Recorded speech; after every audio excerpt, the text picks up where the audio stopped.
से नहीं। देखो ध्यान दो बेटा, हम न्यूक्लियर की बात करते हैं। न्यूक्लियर में हमने देखो एएमयू देखा, हमने ये चीज देखी। इसकी कल क्वेश्चन लगाएंगे बट क्योंकि आज में क्वेश्चन सेट लाया नहीं इसकी। हम बात करेंगे बेटा किसकी। देखो हमने बात की एएमयू की। एएमयू क्या होता है? एटॉमिक मास यूनिट होता है। इसको बोलते हैं हम परमाणु द्रव्यमान मात्रक। बताओ क्या बोलते हैं इसको? परमाणु द्रव्यमान मात्रक बोलते हैं। ठीक है, परमाणु द्रव्यमान मात्रक की वैल्यू क्या होती है? मतलब एटॉमिक मास यूनिट की वैल्यू कितनी होती है? मैंने आपको बताया था 1.67 मल्टीप्लाई 10 टू पावर -27 kg। बोलो बात समझ आ गई बेटा? तो ये चीज भी आपको थोड़ा सा ध्यान रखना है। एक ही ध्यान रखना है कि मास ऑफ प्रोटॉन, ये चीजें ध्यान रखनी है बेटा। मास ऑफ प्रोटॉन जो होता है वो कितना होता है? 1.67 मल्टीप्लाई 10 टू पावर -27 kg। लेकिन आप ही ध्यान रखो केजी वाला तो हमें पता है, और एप्रोक्स ये किसके इक्वल होता है बेटा? mn। मतलब न्यूट्रॉन और प्रोटॉन का मास लगभग क्या होता है? सेम होता है। लेकिन अगर एक्चुअल बात करें ना बेटा, तो ध्यान रखना mass of neutron greater than होता है मास ऑफ प्रोटॉन। मतलब न्यूट्रॉन और प्रोटॉन में से कौन भारी होता है बेटा? न्यूट्रॉन भारी होता है। मतलब न्यूट्रॉन का जो मास है ना वो प्रोटॉन के मास से क्या होता है बेटा? ज्यादा होता है। इस चीज को आप थोड़ा सा ध्यान रखें। एक और चीज आप ध्यान दें, इनका मास जो है ना वो एएमयू में भी आना चाहिए। आपको किस में आना चाहिए बेटा? एएमयू के अंदर भी आना चाहिए। जैसे कि सुनो मेरी बात को ध्यान से बेटा, अगर हम मास ऑफ प्रोटॉन की बात करें तो इसका जो एएमयू में मास होता है वो होता है 1.00727 यू के अंदर। यू मतलब एएमयू। बताओ एएमयू में प्रोटॉन का मास कितना होता है? 1.00727 यू।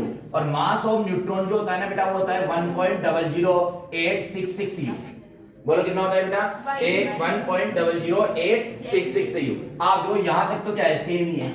लेकिन इन दोनों में से भारी कौन है बताओ? न्यूट्रॉन भारी है। और मास ऑफ इलेक्ट्रॉन जो है ना वो होता है 0.00055 यू। ये भी ध्यान रखना। बोलो क्या होता है बेटा? मास ऑफ इलेक्ट्रॉन कितना होता है? 0.00055 यू। ये डेटा इंपॉर्टेंट है, न्यूमेरिकल सोल्व करने में काम में आएगा। ये मास डिफेक्ट निकालने के अंदर काम में आएगा। बताओ किसके अंदर काम में आएगा बेटा? मास डिफेक्ट और बाइंडिंग एनर्जी निकालने के अंदर क्या आएगा बेटा? काम में आएगा। ये चीज आप ध्यान देना ना। क्लियर है? कोई डाउट वाली बात नहीं बेटा, कंप्लीट है। ठीक है, अब सुनना मेरी बात को ध्यान से। अच्छा एक बात ध्यान देना, ये कैलकुलेटेड जो मास है ना ये क्या होता है बेटा? ज्यादा होता है। कैलकुलेटेड मास क्या होता है? ज्यादा होता है उसके ओरिजिनल मास से। न्यूक्लियस के ओरिजिनल मास से कैलकुलेटेड मास क्या होता है? ज्यादा होता है। इन दोनों के डिफरेंस को हम क्या बोलते हैं बेटा? बोलो ना यार, क्या बोलते हैं इन दोनों के डिफरेंस को? हम मास डिफेक्ट बोलते हैं। से देख एग्जांपल की हम बात करते हैं यहाँ पर, क्योंकि हमारा लास्ट टॉपिक यही तो चल रहा था, मास डिफेक्ट वाला ही तो हम पढ़ रहे थे। अब आप समझना, हाँ बाइंडिंग एनर्जी मास डिफेक्ट वो दोनों कंबाइंड ही है ना बेटा। क्योंकि मैंने आपको बताया था बाइंडिंग एनर्जी क्या है? Energy related to mass defect, delta mc square. Delta mc। कहीं भी अगर आपको बेटा बाइंडिंग एनर्जी पूछ ले तो आप सबसे पहले क्या निकालोगे? मास डिफेक्ट निकालोगे। बताओ क्या निकालोगे बेटा? मास डिफेक्ट निकालोगे। और फिर मास डिफेक्ट को किस में कन्वर्ट करोगे आप? बाइंडिंग एनर्जी में कन्वर्ट करोगे। जैसे कि सुनो प्यारे बच्चों, सुनो आपको दे दिया वो कि ये ऑक्सीजन है 860, ठीक है? क्योंकि अच्छा ये मैंने इसलिए लिखा क्योंकि ऑक्सीजन के भी क्या होते हैं? आइसोटॉप्स होते हैं। अरे क्या होते हैं? आइसोटॉप्स होते हैं ऑक्सीजन के भी। तो आप ये समझो कि 1816 जो है वो हमारा क्या हो गया बेटा? ऑक्सीजन हो गया। ठीक है, कोई दिक्कत वाली बात नहीं है। आप और समझना बेटा, ये बोल रखा है कि इसका जो मास है ना, इसका मास है 16.002 यू। ये इसका मास दे दिया। बोलो कितना दे दिया? 16.002 यू इसका जो है वो क्या दे दिया हमारे को? मास दे दिया है ना, इसका ओरिजिनल मास। बोल रहा है मास डिफेक्ट बताओ, डेल्टा एम बताओ कितना होगा? मास डिफेक्ट पूछ लिया। क्वेश्चन समझ में आ गया आपके बेटा? बोलो क्या दे दिया? ऑक्सीजन 816। बोलो ना यार, ऑक्सीजन 816 और इसका मास कितना दे दिया हमारे को? 16.002 यू दे दिया इसका। बोलो यार बात समझ में आ गई बेटा? सब बच्चों को कोई डाउट वाली बात नहीं है, कंप्लीट है। अब आप समझना, ध्यान देना बेटा हर एक चीज का। तो हमें अब डेल्टा एम पूछ रहा है। बोलो क्या पूछ रहा है? Delta M. कैसे निकालेंगे हम डेल्टा एम? अब आपको पता है डेल्टा एम का एक फॉर्मूला था, मैंने बताया था। बताओ क्या? मैंने ये बताया था कि z मल्टीप्लाई mp। बोलो ना यार मेरी बात को, plus a minus Z mn और माइनस कैपिटल m। बोलो यही था क्या फॉर्मूला बेटा? कैपिटल m हमें दे रखा है, बाकी हमें दे नहीं रखा लेकिन हमें पता है। बाकी सबकी वैल्यू पुट कर दो। तो बताओ प्यारे बच्चों, यहां से जो डेल्टा m निकलेगा वो कितना हो जाएगा? z कितना है बेटा यहाँ पर? 8 और mp कितना है? 1.00727। अरे बोलो ना यार, ये प्लस। अब बताओ a कितना है इसका? 16, z कितना है? 8 और बताओ mn कितना है बेटा? 1.00866 और माइनस m कितना है? 16.002। बोलो बात समझ में आ गई है बेटा? Yes sir. तो हम जब इसका डेल्टा हम कैलकुलेट करना जाएंगे बेटा, तो अब बताओ इसको एक काम करो, यहां तक ले लो आप। पूछो क्यों? क्योंकि जो क्वेश्चन में देखना एम जो है ना वो पॉइंट के कितने डिजिट तक दे रखा है, तो पॉइंट के कितने डिजिट तक है 3, तो इसको यहां तक ले लो और इसको एक काम करो, इसको 9 कर देंगे अपन राउंड ऑफ। अरे क्योंकि आगे के डिजिट हटाएंगे तो क्या कर देंगे राउंड ऑफ। अब हम मल्टीप्लाई करेंगे 8 को 1.007 से, तो कितना आएगा बताओ? 8.056 ये आएगा क्या? पक्का सही हो? और ये नहीं आया तो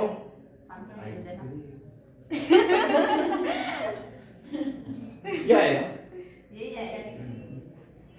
करो एक बार इसको मल्टीप्लाई करो एक बार,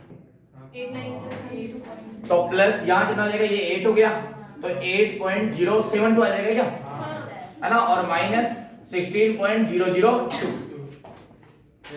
ठीक है, तो बताओ ये कितना हो जाएगा? डेल्टा एम इक्वल टू बताओ 8 कितना हो जाएगा? 16 पॉइंट। अब बताओ ये इनको जोड़ोगे 72 और 56 कितना हो गया? 128 ये आ गया। अब माइनस कितना हो जाएगा? 16.002। तो बताओ डेल्टा एम की वैल्यू यहां से कितनी आ जाएगी बेटा? बोलो 0.126। बताओ ये आ गया क्या? ये यू में ये मास डिफेक्ट आ गया। बोलो बताओ मास डिफेक्ट समझ में आएंगे बेटा? कैसे कैलकुलेट करेंगे? बड़ा आसान है। एक हमें जो है वो एटम दे दिया, एक एलिमेंट दे दिया, ठीक है ना, वो हमें जैसे ये मान के चलो ऑक्सीजन एलिमेंट दे दिया, हमें बोल रहा है कि इसका जो मास है वो इतना है, डेल्टा हम बताओ। अब बताओ ये डेटा अगर आपको याद नहीं होगा तो क्या ये निकाल पाओगे क्या? एक और चीज और सुनना, लेकिन वो ये डेटा दे दे आपको तो आपके वो शायद मत करा, फिर वो जो देना वही लेना है। वो यहाँ पर दे दे 0.008 तो 8 ही लेना है, ऐसा मत देखना कि नहीं 7 होता है। अगर दे दिया सिंपल सी बात है, गिवन है तो गिवन लेना है, नहीं गिवन है तो मैंने आपको बता दिया। अब सुनो, लेकिन इसकी हमारे को डेल्टा एम के साथ साथ एक और चीज पूछ ली, बताओ कि बाइंडिंग एनर्जी भी बताओ, इसकी बाइंडिंग एनर्जी कितनी होगी, ठीक है ना।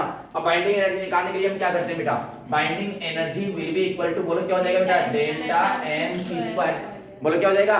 Delta M C square. अरे यार नहीं है क्या बात समझ में? तो जब बाइंडिंग एनर्जी को हम निकालेंगे ना प्यारे बच्चों, तो बताओ डेल्टा एम कितना आ गया हमारे पास में? 0.126। बोलो क्या हो गया? 0.126 और ये क्या हो जाएगा बेटा? सी स्क्वायर। ये तो u और ये सी स्क्वायर। अब आप याद करो, मैंने बोला था कि आप अब इसको एक तो है दूसरे तरीके से सोल्व करना, बड़ा क्यों करते हो? u की वैल्यू पुट कर दो, तो u की वैल्यू जो थी तो बाइंडिंग एनर्जी इक्वल टू 0.126 और u की वैल्यू कितनी थी? 931.5। बोलो बेटा mega electron volt divided by C square multiply C square, direct energy में कन्वर्ट हो गया। तो सी स्क्वायर क्या हो जाएगा? सी स्क्वायर। इन दोनों को मल्टीप्लाई कर दो, ये क्या आ जाएगी? इसकी बाइंडिंग एनर्जी आ जाएगी। बताओ प्यारे बच्चों बात समझ में आएगी आपके? चलो इसको कॉपी कीजिए। देखो प्यारे बच्चों ध्यान देना सब बच्चे, एक को ध्यान दीजिए। अब हम पढ़ेंगे बाइंडिंग एनर्जी पर न्यूक्लियन, है ना बेटा? क्या पढ़ेंगे? Binding energy per nucleon. देखो बेटा बाइंडिंग एनर्जी पर न्यूक्लियन क्या होता है? बाइंडिंग एनर्जी को जनरली हम किससे डिनोट करते हैं? ध्यान देना बेटा, डेल्टा ई से। बताओ किससे? डेल्टा ई से। और इसमें आप अगर एटॉमिक नंबर का एटॉमिक नंबर नहीं मास नंबर का अगर डिवाइड कर दोगे तो इस रेशियो को हम क्या बोलते हैं बेटा? Binding energy per nucleon. तो the ratio of binding energy to the mass number is called binding energy per nucleon. ठीक है, सबसे इंपॉर्टेंट बात ये बेटा, ये क्या रिप्रेजेंट करती है? तो ये रिप्रेजेंट करती है स्टेबिलिटी को। बताओ किसको? स्टेबिलिटी को। अगर आपसे एक वर्ड पूछ ले कि बाइंडिंग एनर्जी पर न्यूक्लियन किसको रिप्रेजेंट करती है, तो आपको आंसर देना है स्टेबिलिटी को। बताओ किसको बेटा? स्टेबिलिटी। जिसकी बाइंडिंग एनर्जी पर न्यूक्लियन ज्यादा होगी उसकी स्टेबिलिटी भी क्या होगी? ज्यादा होगी। बाइंडिंग एनर्जी पर न्यूक्लियन ज्यादा होगी तो उसकी स्टेबिलिटी भी क्या होगी? ज्यादा होगी। अब समझना प्लीज, ध्यान देना बेटा, एक बार के लिए थोड़ा सा कुछ चीजें मैं बता रहा हूँ, इसको गौर से समझना है ना कुछ बेटा। जब हम बाइंडिंग एनर्जी पर न्यूक्लियन, और ये थ्योरेटिकल है क्या? ये थ्योरेटिकल है ना, इसको बस सीखना है, समझना है क्या बोल रहा हूं मैं। अगर बाइंडिंग एनर्जी पर न्यूक्लियन और मास नंबर में हम ग्राफ बनाते हैं, बताओ किस किस के बीच में ग्राफ बनाते हैं बेटा? बाइंडिंग एनर्जी पर न्यूक्लियन और मास नंबर में जब हम ग्राफ बनाते हैं तो इसका ग्राफ कुछ इस प्रकार से आता है बेटा,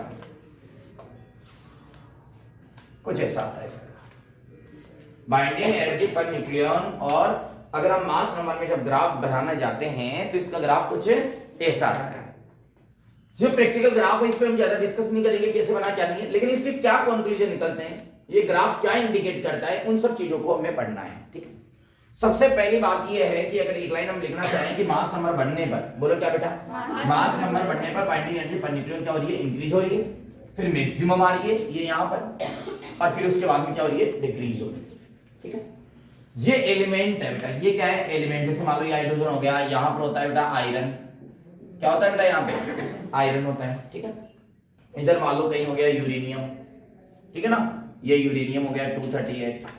ठीक है, अब सुनना मेरी बात को ध्यान से बेटा, प्लीज सब बच्चे समझना, ध्यान देना जो मैं बातें बोल रहा हूँ। ठीक है, मास नंबर एक बार बताओ, 4 किसका होता है, हीलियम का, अरे हीलियम का होता है ना, तो HO।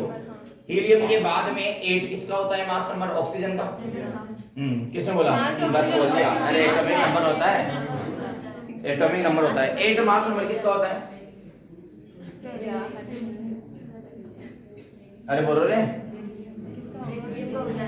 देखो लिथियम का भी अगर आइसोटोप की हम बात करें तो ये आइसोटोप हो सकता है 8 वाला, ये क्या है आइसोटोप, क्योंकि हाइड्रोजन, हीलियम, लिथियम जो एटॉमिक नंबर है वो तो क्या है बेटा सेम है, लेकिन उसका मास नंबर क्या है, ज्यादा है। 12 किसका होता है, कार्बन का, अरे किसका होता है, ये कार्बन का 612। मेरी बात को समझना कि मैं क्या कहना चाह रहा हूं, आपको ध्यान देना। यहां आपको कुछ चीजें जो है वो ध्यान रखना है। पहला नंबर कि मास नंबर बढ़ने पर बाइंडिंग एनर्जी पर न्यूक्लियन क्या होती है, इंक्रीज होती है, मैक्सिमम होती है, फिर क्या होती है, डिक्रीज होती है। ठीक है, पहली बात। दूसरी, बाइंडिंग एनर्जी पर न्यूक्लियन क्या रिप्रेजेंट करती है, स्टेबिलिटी को। बताओ किसको, यानी कि बाइंडिंग एनर्जी पर न्यूक्लियन ज्यादा होगी तो स्टेबिलिटी भी क्या होगी, ज्यादा। अब बताओ सबसे ज्यादा बाइंडिंग एनर्जी पर न्यूक्लियन किसकी है, आयरन की। तो इस अगर आपसे पूछ ले कि यूनिवर्स के अंदर सबसे स्टेबल कौन है, तो हम बोलेंगे आयरन। अरे पीरियोडिक टेबल के एलिमेंट में से सबसे ज्यादा स्टेबल कौन है, तो कौन है, आयरन है। आयरन क्यों है, क्योंकि उसकी बाइंडिंग एनर्जी पर न्यूक्लियन क्या होती है बेटा, सबसे ज्यादा होती है। ठीक है, एक को डेटा याद रखना, 30 to 170, बोलो कितना, 30 to 170। यहां पर देखो बाइंडिंग एनर्जी क्या आ रही है, फ्लैट आ रही है, किसी मतलब कांस्टेंट आ रही है, बोलो क्या आ रही है बेटा, कांस्टेंट आ रही है। तो हम लिखेंगे कि 30 से 170 तक बाइंडिंग एनर्जी लगभग क्या होती है बेटा, कांस्टेंट होती है, लगभग क्या होती है बेटा, कांस्टेंट होती है। देखो मैंने क्या क्या बोला, आप बताओ। ये ग्राफ के बारे में थोड़ा सा इंट्रोडक्शन पढ़ना है, थोड़ी सी चीजें पढ़नी है, वहां से डायरेक्ट क्वेश्चन आता है, सीधा क्वेश्चन आता है। पहली तो बात ये जानना कि बाइंडिंग एनर्जी पर न्यूक्लियन जो है बेटा, ये किसको रिप्रेजेंट करता है, स्टेबिलिटी को रिप्रेजेंट करता है। मैंने क्या बोला आपको कि स्टेबिलिटी जो है कब बढ़ेगी, जब बाइंडिंग एनर्जी पर न्यूक्लियन बढ़ेगी, बाइंडिंग एनर्जी पर न्यूक्लियन क्या होगा, बढ़ेगा। फिर से मैं कह रहा हूँ इंपॉर्टेंट नोट लगा के यहाँ पे दिमाग में सेट कर लेना, क्योंकि केमिस्ट्री के अंदर हर जगह हमें पढ़ते हैं एनर्जी और स्टेबिलिटी इनवर्सली होती है।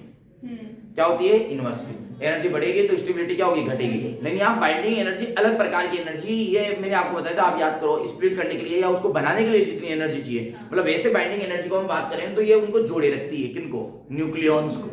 तो बाइंडिंग एनर्जी ज्यादा होगी तो जोड़े क्या रखेगी, उसको ज्यादा समय तक रख पाएगी। तो बाइंडिंग एनर्जी बढ़ने पर स्टेबिलिटी क्या होगी बेटा, बढ़ेगी। लेकिन अकेली बाइंडिंग एनर्जी नहीं, उसका एक ratio, binding energy per nucleon का रेशियो।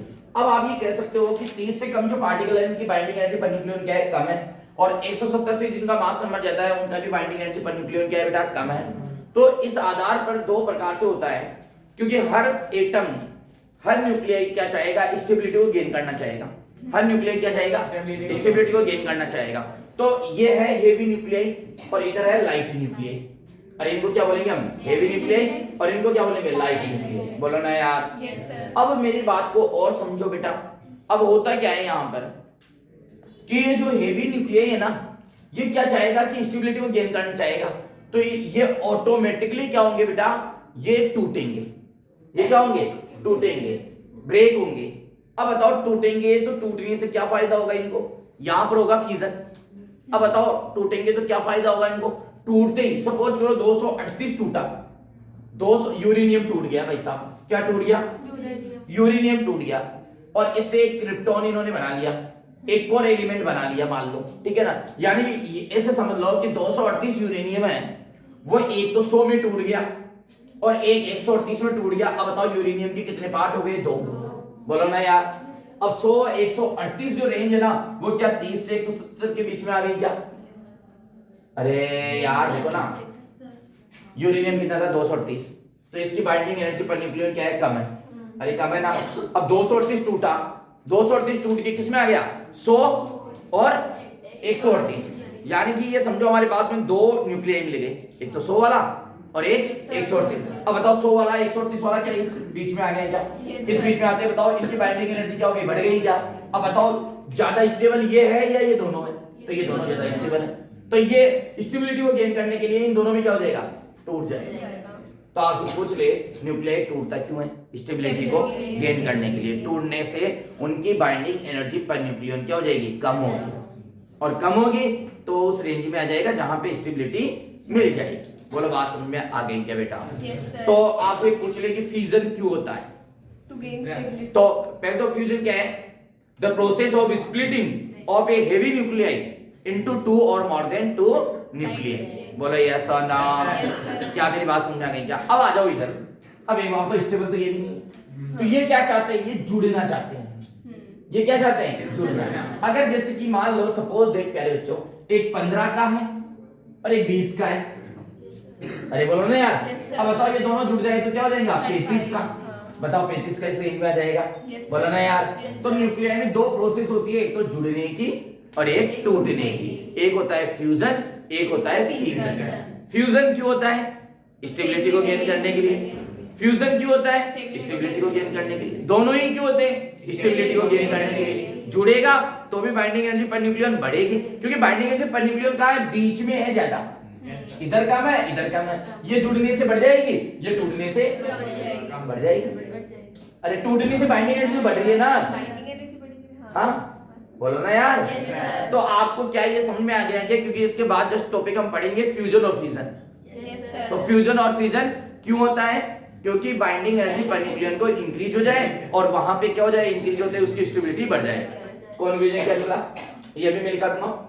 मास नंबर बढ़ने में पहले बाइंडिंग एनर्जी क्या होती है? बढ़ती है, कांस्टेंट होती है, फिर घटती है। बोलो यस और नो? पहला। दूसरा सबसे ज्यादा बाइंडिंग एनर्जी किसकी होती है? आयरन की। आयरन में भी कौन सा आइसोटोप भी होते हैं तो ध्यान रखना, 26 56। बोलो ना यार। तो आयरन की बाइंडिंग एनर्जी सबसे ज्यादा होती है, तो मोर स्टेबल कौन है? आयरन है ना। पॉइंट नंबर कितने हो गए? 2। पॉइंट नंबर 3 फ्यूजन और फ्यूजन वाला लिख देंगे। क्यों है? लाइट न्यूक्लियाई जुड़ेंगे ताकि उनकी बाइंडिंग एनर्जी बढ़ जाए, पर न्यूक्लियन बढ़ जाए और वो स्टेबिलिटी को गेन कर ले।